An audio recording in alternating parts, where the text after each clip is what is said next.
कुछ इंपोर्ट करना हो या फिर करेंसी को गिरने से बचाना हो तो हम अपने फॉरेक्स का इस्तेमाल कर सकते हैं।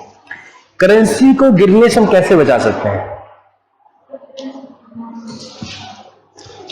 अगर इंडियन करेंसी फॉल कर रही है, रीजन क्या है?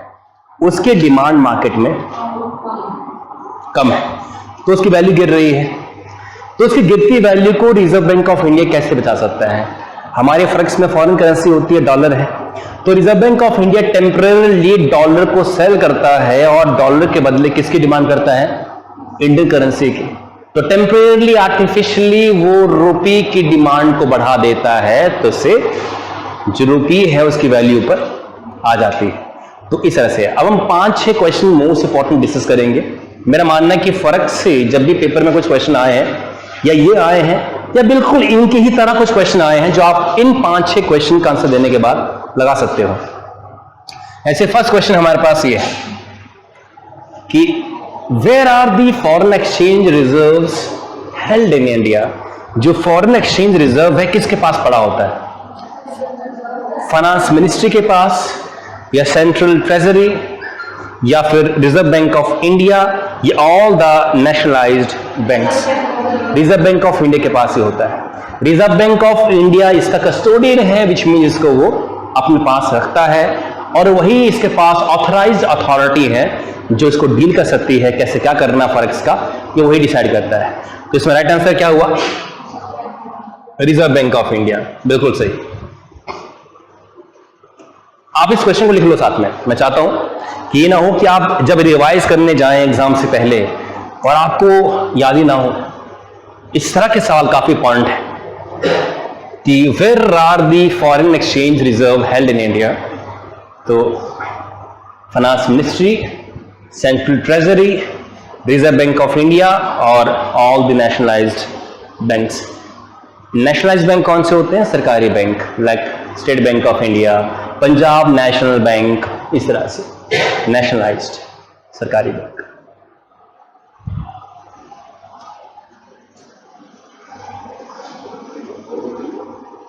इसलिए जी बड़े अच्छे से आपने हाइलाइटर वगैरह लाके अच्छे से लिखी नोट्स को। देखिए एक ही बात तैयारी करनी है। मेरा ये मानना कि आप प्रिपरेशन एक ही बार की करते हैं लाइफ के अंदर, सीरियस वाले, और वो प्रिपरेशन ऐसी हो कि सीट निकाल के निकले आप। देखिए कोई भी काम जब आप एक बार कर लेते हैं फिर दोबारा स्टार्ट करते हैं उसमें मजा ही नहीं आता उसकी इसके अंदर। जो फर्स्ट टाइम जो आप सीरियस तरीके से लगते हैं उसकी बात ही अलग होती है। इसी नोट्स बहुत अच्छे बनने चाहिए आपके। What acts as a first defence for India against economic slowdown? अगर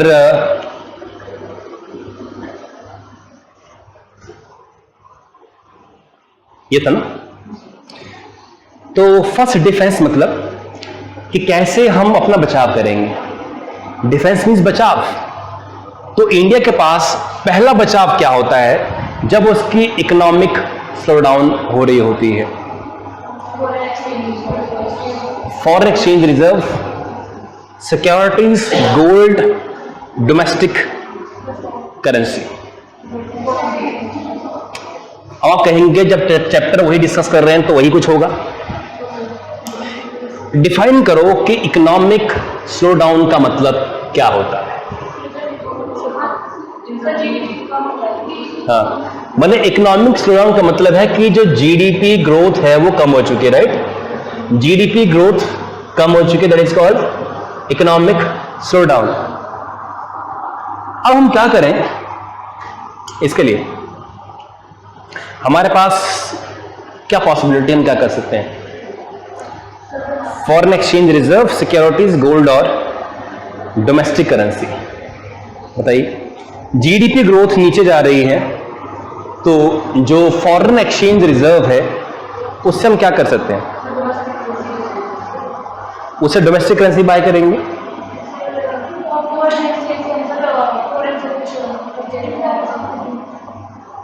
इकोनॉमिक स्लो डाउन तो फॉरेन एक्सचेंज रिजर्व का कहां तक?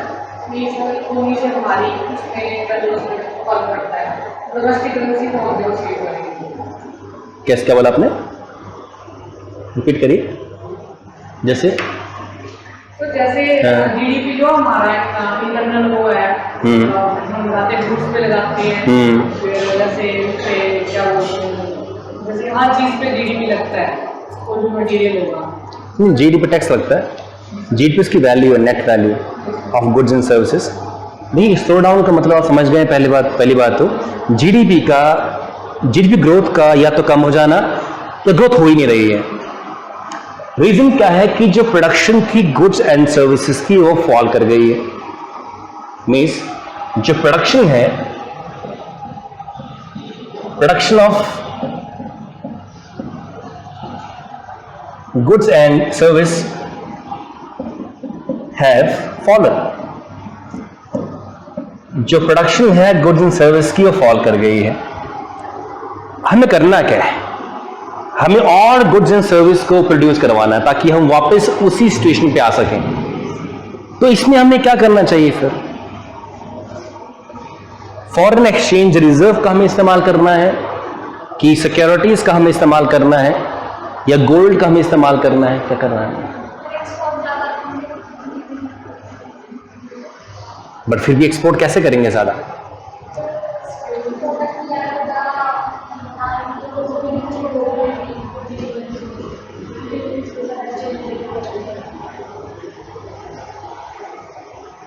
देखिए, फॉरेन एक्सचेंज रिजर्व का इसमें रोल कहां आता है कि इसमें ज्यादातर क्या है, फॉरेन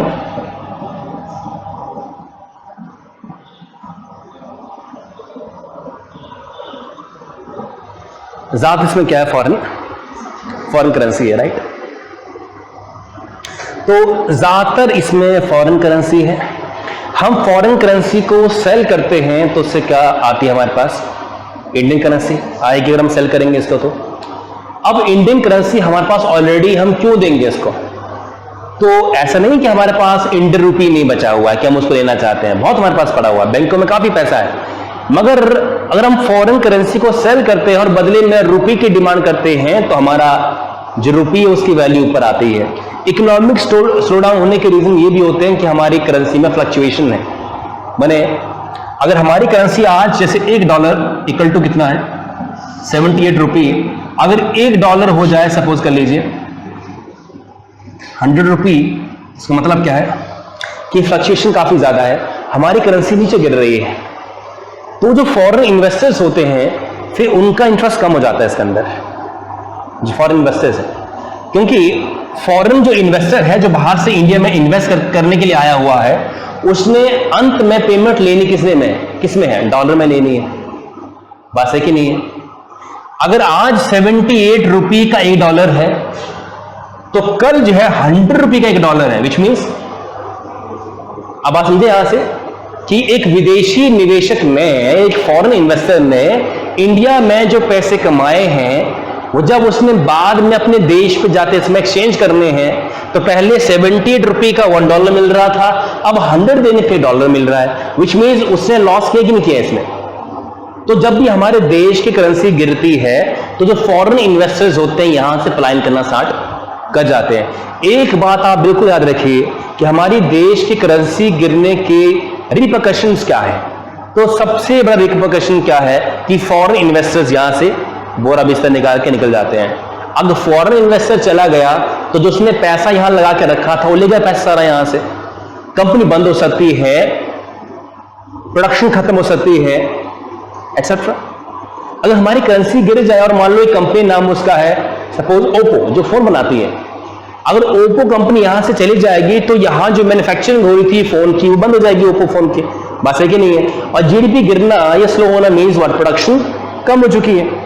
ये बात यहां से है, ये रीजन है। तो इसलिए जो फॉरेन एक्सचेंज रिजर्व है, हम उसके अंदर फॉरेन करेंसी को टेम्पररी सेल करके डिमांड करते हैं क्रेडिट किसकी? इंडियन करेंसी की, जिस कारण जिसकी भी डिमांड आ जाती है मार्केट में उसकी वैल्यू इंप्रूव कर जाती है। तो जब भी हमारी करेंसी गिरती है तो हम इस तरह से जो फॉरेन इन्वेस्टर्स हैं उनका सेंटीमेंट अंडरस्टैंड करते हैं और फिर अपनी करेंसी को थोड़ा इंप्रूव करने की कोशिश करते हैं। तो रिजर्व बैंक ऑफ इंडिया की रिस्पॉन्सिबिलिटी है कि हमारी करेंसी में ज्यादा फ्लक्चुएशन ना हो। गिरेगी पक्का, मैंने कहा था जब मोदी जी पीएम बने 2014 में, तो उसमें $1 वॉज इक्वल टू 67 रुपी, आज 78 के आसपास। मैंने 11 रुपये तक लॉस कर गया है रुपी अगेंस्ट यूएस डॉलर इन पिछले 8 सालों के अंदर। तो रुपी तो गिरेगा, क्योंकि डॉलर मजबूत रहता है हमेशा और हमारी करेंसी हमेशा गिरती रहती है उसके मुकाबले। रीजन क्या है कि इंडिया इंपोर्ट ज्यादा करता है, एक्सपोर्ट कम करता है। कोई भी देश की करेंसी क्यों गिरती, क्योंकि कारण क्या है, कोई भी देश अगर इंपोर्ट ज्यादा करेगा और एक्सपोर्ट उसके मुकाबले कम करेगा तो उसकी करेंसी जो है वो गिरेगी, कारण इसके पीछे ये बात यहां से है। चलिए, तो इसका आंसर हुआ option A. How often does the reserve bank of India publish a report on management of forex? कितने समय बाद जो रिजर्व बैंक ऑफ इंडिया है वो फॉरेक्स के ऊपर रिपोर्ट पब्लिश करता है? हर 6 महीने के बाद। तो रट्टा वाली बात है ना, स्कैन करिए इसको, इस बात को कैन कीजिए। 6 मंथ्स के बाद फॉरेक्स की रिपोर्ट पब्लिश करता है रिजर्व बैंक ऑफ इंडिया कि कितना फॉरेक्स उसके पास है। आज के समय में इंडिया का फॉरेक्स लगभग $600 बिलियन का है। आज के समय में हमारा जो फॉरेक्स है लगभग जो है वो $588 बिलियन का है, जो लास्ट रिपोर्ट कहती है। ये हमारा फॉरेक्स है। वेरी इंपॉर्टेंट क्वेश्चन कि जो रिजर्व बैंक ऑफ इंडिया है वो कितने समय के बाद पब्लिश करता है? तो 6 महीने के बाद। हो गया, मिटा दो उसको, हो गया बोला। What are the benefits of following the fixed exchange rate system? Fix हम जानते हैं ना आप क्या होता है। एक्सचेंज रेट सिस्टम 3 तरह के थे, फिक्स था, फ्लोटिंग था और मैनेज था। फिक्स, फ्लोटिंग और मैनेज्ड। तो फिक्स में क्या था? Minimal exchange rate fluctuation, reduction in volatility and fluctuations in prices, imposition of discipline on the monetary authority, all of the above. क्या लगता है? दिमाग लगाइए। कुछ इकोनॉमिक टर्म डिफिकल्ट होती हैं जानना, पर गेस करिए कि क्या हो सकता है। फिक्स रेट एक्सचेंज सिस्टम क्या होता है? फिक्स का मतलब जानते हैं क्या होती है चीज? जैसे मान लीजिए आज $1 इक्वल टू कितना है? 78 रुपी है, यह नॉमिनल एक्सचेंज रेट। अगर इसको फिक्स कर दिया जाए, विच मीन्स रुपी फॉल करना बंद कर देगा। और ये तभी पॉसिबल है जब हम इंपोर्ट और एक्सपोर्ट को बराबर कर दें, अर्थात जितना हमने एक्सपोर्ट किया उतनी ही बराबर वैल्यू का हम इंपोर्ट करने वाले हैं। और मैंने आपको कहा है हमेशा से कि जब इंपोर्ट और एक्सपोर्ट बराबर हो जाते हैं तो फिर करेंसी फॉल नहीं करती है। Currency gain stability after it. तो करेंसी को स्टेबल करना है तो आपको fixed rate exchange system follow करना पड़ जाएगा। What is it? Yes, all of the above. Very good. क्योंकि मिनिमम क्या होगा इसके अंदर? फ्लक्चुएशन। इनका आपने बांध दिया ना उसकी तरह से, जितना इंपोर्ट उतना क्या है export. Reduction in volatility. Yes, volatility क्या होती है? उतार चढ़ाव, ऊपर नीचे उतारना है उसका, वो खत्म हो जाएंगी। Imposition of discipline on the monetary authority. बिल्कुल, मॉनेटरी अथॉरिटी मीन जो हमारा जो पैसा है, मनी वैल्यू है, उसके ऊपर टाइट ग्रिप बनती है और वो फॉल नहीं करता फिर इस तरह से। तो ऑल ऑफ द अबव इसके अंदर सही होगा। इन चीजों को फील करिए, डेली बेसिस पे अंडरस्टैंड करिए, तो बढ़िया हो जाएगा फिर आपका एक point of view.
What is the nominal exchange rate? आपको मैं थोड़े समय पहले बताया कि ये जो $1 है ये आज की डेट में लगभग कितना 78 रुपये, ये है क्या? नॉमिनल। मैंने एक करेंसी का दूसरी करेंसी के साथ एक्सचेंज करने का जो दर होती है ना, that is called nominal exchange rate. Means how much of one currency can be exchange with other currency. Means किस रेट पे डोमेस्टिक करेंसी को foreign currency for example US dollar के साथ हम एक्सचेंज कर सकते हैं, that is called nominal exchange rate. बताइए क्या है इसके अंदर, पढ़िए और बताइए what is the nominal exchange rate. आप सभी जानते हैं कि जो मैंने कहा है वो आप समझ तो गए हैं। ये वो दर है, ये वो रेट है जिससे हम अपनी डोमेस्टिक करेंसी को एक इंटरनेशनल करेंसी के साथ एक्सचेंज करते हैं। हाँ जी, yes, very good, both A and B, very good, appreciate. Both A and B means number of units of domestic currency one must give up to get a unit of foreign currency. वही बात, हमें 78 unit देने हैं। देखिए 1 रुपी क्या है? 1 unit of Indian currency, right? क्योंकि 1 पैसा तक का जमाना गया है। आजकल क्या 1 पैसा में कुछ मिलता है? 10 पैसे में, 50 पैसे में टॉफी, मैं देखा नहीं 50 पैसे कभी, काफी समय से। मेरे ख्याल से 50 पैसे में कुछ नहीं आ रहा है। तो अब यूनिट हमारा क्या है? 1 रुपी, और 78 रुपी देने पड़ेंगे तो मिलेगा $1। और price of foreign currency in terms of domestic currency. ये बात यहां से, ये गलत बात थी। तो ए और बी दो, ये सही चीज है। सही है।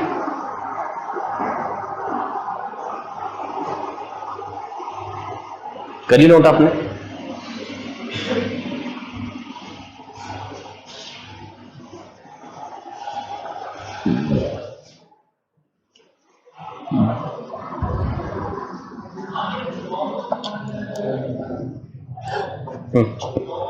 क्या है?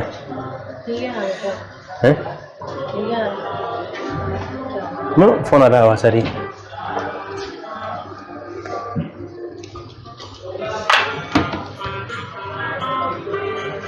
ठीक है,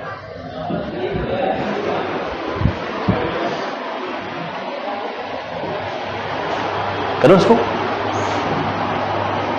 what is D valuation? Depreciation, D evaluation याद है आपको? डी वैल्यूएशन क्या होती है?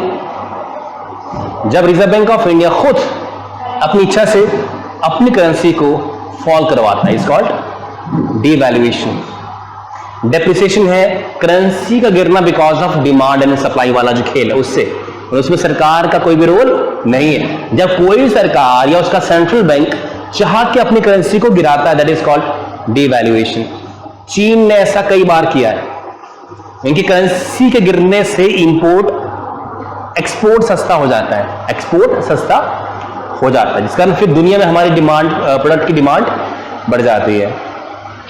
When the value of domestic currency decreases in relation to the foreign currency, ये है फ्लेक्सिबल सिस्टम। जब हमारी डोमेस्टिक करेंसी की वैल्यू डिक्रीज कर जाएगी फॉरेन करेंसी के सामने, क्या वो डिवैल्यूएशन होती है। सेकंड है fall in the value of domestic currency in relation to foreign currency as planned by the central bank. ये बी वाली सही है, क्योंकि ऊपर लग रहा है कि when the value of domestic currency decreases in relation to the value of foreign currency. आप जानते हैं ये चीज तो डिमांड एंड सप्लाई से भी हो सकती है। फ्लेक्सिबल सिस्टम वो सिस्टम है जिसके अंदर एक करेंसी फॉरेन करेंसी के मुकाबले ऊपर नीचे आती because of the forces in the market about demand and supply. तो वहां तो क्लैरिटी नहीं है। ऑप्शन बी सही है, which says that to fall in the domestic currency in relation to foreign currency as planned by the central bank and fixed system के अंदर ऐसा होता है। सिस्टम फिक्स होता है, मैंने खुद भी डिसाइड करते हैं कि हमें कितनी रखनी है।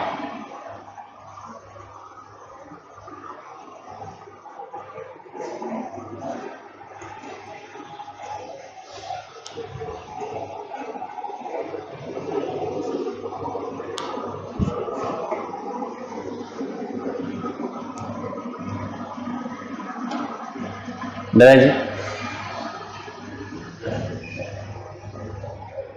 ये हमारे आज के प्रश्न थे। कल कुछ और क्वेश्चन लेके आऊंगा आपके सामने में, और इन क्वेश्चन का सिर्फ एक ही पर्पस है। इनका पर्पस है कि हम अगर टॉपिक पढ़ने के बाद क्वेश्चन का आंसर दे पाते हैं, इट मीन्स हमें क्लैरिटी आ चुकी है। क्योंकि ये है यूपीएससी वाले क्वेश्चन जो यूपीएससी में किसी साल में आए हुए हैं, या वो 15 में है। कौन सी बुक? रीजनिंग वाली? रीजनिंग तो बाहर है, आपने लिखी? नहीं मैंने देखी कल ना यहाँ पे। ये थैंक यू। ये वेलकम।